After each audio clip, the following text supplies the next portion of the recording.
እኔ አቋሚ አንድ የጸና ቴዎድሮስ በግል ያልጠላው የቴዎድሮስ ዘፈን አድናቂ እንደሆንኩ ታውቃላችሁ።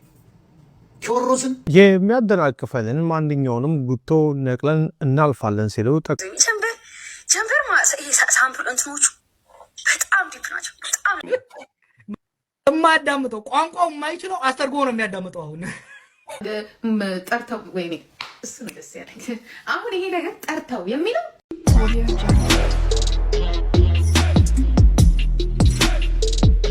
በወፍ በረር እንዳያችኋቸው እንግዲህ አልበሙ ከተለቀቀበት ደቂቃ ጀምሮ እንግዲህ በጣም ብዙ ሰዎች እጅግ አነጋጋሪ የሆኑ ነገሮችን እየተናገሩ ይገኛሉ። አነጋጋሪ ድርጊቶችን እያደረጉ ይገኛሉ። እንዲሁም እጅግ በጣም የሚገራርሙ ሪከርዶችም እየተሰበሩ ይገኛሉ እና ምን እየተካሄደ ነው፣ ምን እየተፈጠረ ነው የሚሉትን ነገር እንግዲህ ባጭሩ ይዤላችሁ መጥቻለሁ ማለት ነው። መወዳችሁ ቤተሰቦች እናንተም የታዘባችሁትን ነገር ኮሜንት ሴክሽን ላይ እንደተለመደው አስቀምጡ ማለት ነው። መወዳችሁ ቤተሰቦች እኔ በጣም ከገረመኝ ነገር እንዲሁ ደግሞ ልክ እንደ ታኩር ሁሉ እርፎ መረባ በሚል በወሎየነት እስላም ክርስቲያኑ ሰላም ይሁን በሚል ላይ ጀመረውና እሱ ነገር በጣም ደስ ብሎኛል። ከሱ ጀምሮ አሳያችኋለሁ፣ እንመለሳለን። አማራ እስላም ኦሮሞ ትግሬ አይባልም። እርፎ መረባ ኢትዮጵያ ናት። እርፎ መረባ እኔ ገና ጣጥሏታል። እርፎ መረባ ነካ ነገር ነው። እንዴት ታዲያ ሳንጮህ እኛ ሸገሮች እያሉ ዳር ጠርተው ወይኔ እሱ ነው ደስ ያለኝ። አሁን ይሄ ነገር ጠርተው የሚለው ዋንዴ ተዘፈደልን እኔና ለጀዋር እኮ ቢገባችሁ ኖሮ የት አለ ጠርተው ሆይ ሆይ ብለው ዳር ያስቀሩኝ። እኔ እኮ አንደኛ እኔ እህታችሁን ነይ ታገይ አሉኝ። ታገልኩኝ። ነይ ታገይ ጂጂኮ ከይ በሉኝ። ከይ አልኩኝ። ታይ ብለውኝ ሄዱ። አሁን እኔ በኦሮምኛ ብዘፍ ነው ይኸው ነው። ከይ አሉኝ። ከይ አልኩኝ። እነሱ ዴም ያሉ እኔ ታይ ሆንኩኝ። እኔ ከይ አሉኝ። ከይ አልኩ። እነሱ ዴም ሆኑ። እኔ ታይ አልኩኝ። ግጠምልኝ ኢዮዳብ ጉቶ በዚህ መልክ እንግዲህ ዳስጣል ለሚለው ቪዲዮ ክሊፕ ሰርቶለታል። እንግዲህ ገና ብዙ እናያለን። ገና ብዙ ይሄን ይመስላል ዳሱ ሆናል እኮ ዘቱ ዘፈን ተመቻችሁ? ጉራጌኛው አረባላው ዳሁንስ ጀምበር የሚለው 18 ጉራጌኛው እኔ ራሱ በጣም የተመቸኝ ጋይስ እና ሜሪ ጀምበር ሳምፕል እንትኖቹ በጣም ዲፕ ናቸው። ሰመመኒ እኮ ጉራጌኛው እሱ ነው። እኔ እንዳለ እኮ አልሰማሁትም። በእናት ሰመመናው ጉራጌኛው ሰመመኔ ለማረ ሰመመሰው እንደዛ ነገር ነው። ሰመመኒ ነው ምናምን ጉራጌኛው ሺ ቢባል ሚሊዮንስ 90 ሺ ቢባል ሙሉ 18ቱንም አልሰማሁትም። ያምሻል እንዴ? እኔም አልሰማሁትም። እንትን ነው ወይ ቀስ እያልክ ነው የምትሰማው አንተ። እየነዳ ተሰማዋለህ። በ4 ሰዓት ውስጥ ገና ቅድም 1.2 ሚሊዮን ነበር ቪው። አንተ እንዳለ ያስደነግጣል ቪዎቹ። ዛሬ ምን አሰብኩ መሰለህ? ቴዲ አፍሮ ላይቭ ቢገባ ብዬ አሰብኩ። ዝም ብዬ ተመቸኝ ዘፈን ከቴዎድሮስ ካሳሁን ዳስጣል የሚል ነው። አርሶ ሊቆርጣል ይመች በለው። እኔ ቴዎድሮስን የምቃወመው በኢትዮጵያዊነቱ፣ በጉራጌነቱ፣ በአማራነቱ ወይ በኦሮሞነቱ አይደለም። ቴዎድሮስ የአዲስ አበባ ልጅ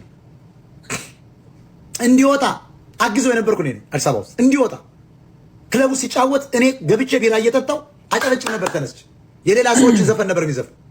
ቢራቢሮን አውጥቶ እኮ አልሰማለት ብሎ ወድቆበት ያኔ እኔ ነኝ የተናደው። ይሄ ልጅ በጣም ይችላል፣ ለምንድን ነው ቢራቢሮን አላሳትም ያልኩ እኔ ነኝ። ፌስቡክ ላይ ላምጣላችሁ ስክሪንሾት።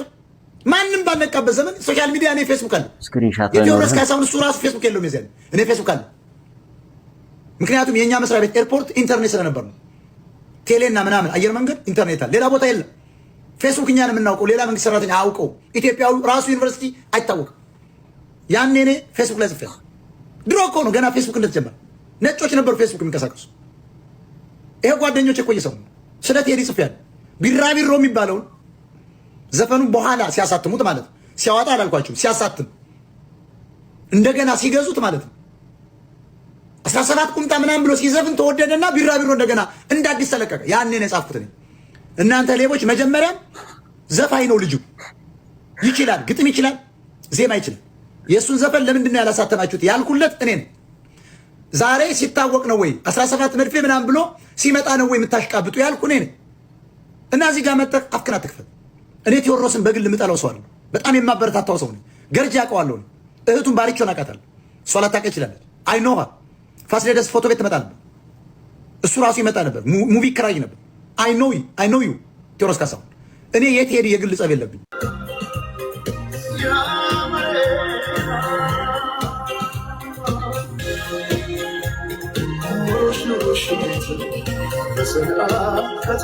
በጣም ተመችቶኛል ጋይስ።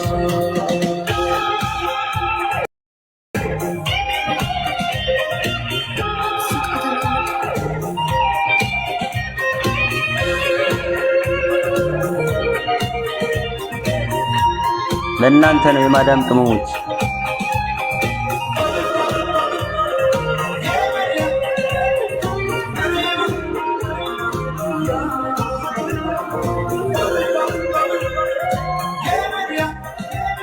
አቡ እያለቀሰች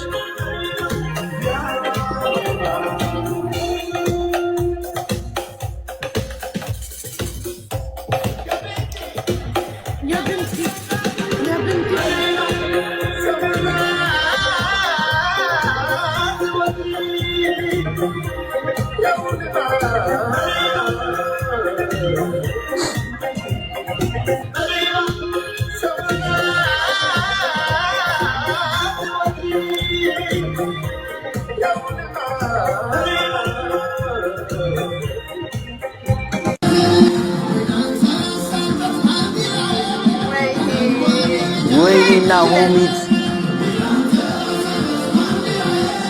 አሁን የቴዲን ዘፈን የሚወዱትም የማይወዱትም ያዳምጡታል። ይሄን ዘፈን አቂቃቱ ልስ እኔ ራሱ የማያዳምጠው ቋንቋው የማይችለው አተርጎ ነው የሚያዳምጠው። አሁን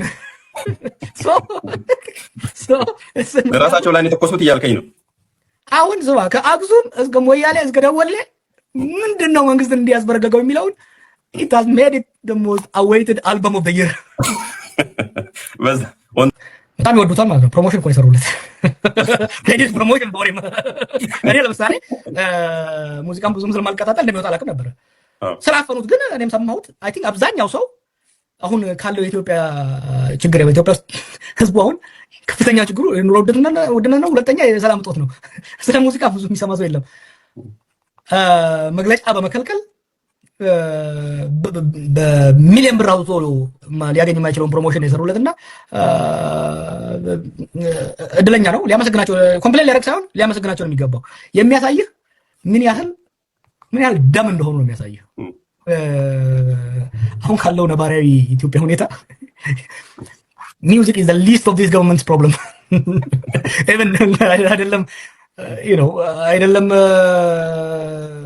እንትን አሁን በአሁኑ ጊዜ የኢትዮጵያ መንግስት ችግር ሙዚቃ ሲሆን ስታየው ይሰይ ያኔ እንደቀልድ ብሎ ነገር አለ። ይሄ የተወሰነ ደሴት የብልጽግና ደሴትና ኢትዮጵያ እኮ የተለያዩ ናቸው። ቴዲ በአዲሱ አልበሙ ላይ ዝምታ ለበግም አልበጃት 12 ሆና አንድ ነብር ፈጃት ሲል ይናገራል። ዳስጣል የሚለው ዘፈን ላይ ምን ለማለት ፈልጎ ነው? በግ 12 ሆና አንድ ነብር ፈጃት። ይህ የዳስጣል ዘፈን እጅግ በጣም ጥልቁና የፍልስፍናው ክፍል ነው። ዝምታ ለበግም አልበጃት 12 ሆና አንድ ነብር ፈጃት። ይህ የዘመናችን ዝምተኛ አብላጫ ወይም ደግሞ ሳይለንት ማጆሪቲ የምንለውን ቁልጭ አድርጎ የሚያሳይ የፖለቲካ ትንተና ነው። 12 በጎች በአንድ ላይ ቢተባበሩና ድምፃቸውን ቢያሰሙ ወይም ደግሞ አቋም ቢወስዱ አንዱን ነብር ማባረር ወይንም ቢያንስ እንዳይበላቸው መከላከል ይችሉ ነበር። ነገር ግን በጎቹ የራሳቸውን ተራ የጠበቁ በዝምታና በፍርሃት ስለታሰሩ አንድ ነብር ማለትም ጥቂት አክራሪና ጽንፈኛ የፖለቲካ ኃይሎች አብላጫውንና ሰላም ወዳዱን ህዝብ አንድ በአንድ እያረዱ ጨረሱት ለማለት ነው።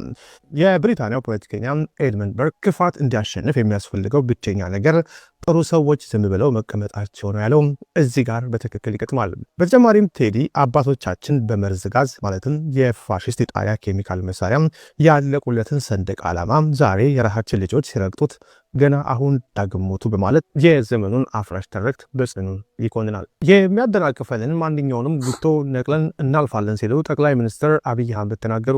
ዝርዝሩን በአጭሩ ላቅርብላችሁ። በኦሮሚያ ክልል አርሲ ዞን ሄጦሳ ወረዳ የተገነባውና 100 ሜጋዋት የኤሌክትሪክ ኃይል የማመንጨት አቅም ያለው የአሰላ የንፋስ ኃይል ማመንጫ ፕሮጀክት ዛሬ በይፋ ተመርቆ ስራ ጀምሯል። በምረቃ ስነ ስርዓቱ ላይ የተገኙት ጠቅላይ ሚኒስትር አብይ አህመድ መንግስታቸው የጀመረውን የልማት ስራዎች ማጠናቀቅ እንደሚችል በተግባር እያሳየ መሆኑን ገልጸው ይህንንም የልማት ጉዞ የሚያጠናቅፍ ማንኛውንም ኃይል ነቅለው በመጣል እንደሚያጠፉ ጠንከር ያለ ማስጠንቀቂያ ሲሰጡ ተደምጠዋል። አልበሙ ሊወጣ ነው መባሉን ተከትሎ እንግዲህ ከሰዋሰው ጋር ያላቸውን ኮንትራት መሰረዙን በዛ መንገድ አይለቀቅ መባሉን ተከትሎ ከዛ በተጨማሪ ደግሞ እንዲሁ መግለጫ እንዳይሰጥ መከልከሉን ተከትሎ ከወትሮም ሲጀመር የሱ አልበም እጅግ በጣም መነጋገሪያና በጉጉት የሚጠበቅ መሆኑንም ተጨምሮበት አልበሙ በጣም እየተጠበቀ ምን አይነት መልእክት ያለው አልበም ቢሆን ነው በዚህ ልክ ተብሎ እየተጠበቀ ነበርና ልክ እንደተጠበቀውም እጅግ በጣም ብዙዎች ወደውታል ማለት እንግዲህ በብዙዎች ዘንድ እጅግ በጉጉት ሲጠበቅ የነበረው አልበም ከተለቀቀ በኋላ ከብዙ በትንሹ እንደነዚህ አይነት ሪአክሽኖችን ታዝበናል ማለት ነው። መወዳችሁ እጅግ በጣም ብዙ ሪከርዶችም እየተሰበሩ ይገኛሉ ከተለቀቀበት ሰዓት ደቂቃ ጀምሮ ማለት ነው። መወዳችሁ ቤተሰቦቼ እንግዲህ እናንተም የታዘባችሁትን ኮሜንት ሴክሽን ላይ አስቀምጡ። የትኛውን ዘፈን እጅግ በጣም ወዳችሁታል፣ የሚበልጥባችሁ የትኛው ነው የሚለውን ለሙዚቃ ለዘፈን አድናቂዎች ተቻለው ኮሜንት ሴክሽን ላይ አስቀምጡ። እኔ በጣም ብዙዎቹን ወድጃቸዋለሁ። ቪዲዮ ላይ አንዳንድ ስናገር እንደነበረው መወዳችሁ ቤተሰቦቼ እናንተም የታዘባችሁትን ነገር ኮሜንት ሴክሽን ላይ አስቀምጡ። በሌሎች ጉዳዮች እንመለሳለን። ሰላማችሁ ይብዛልኝ።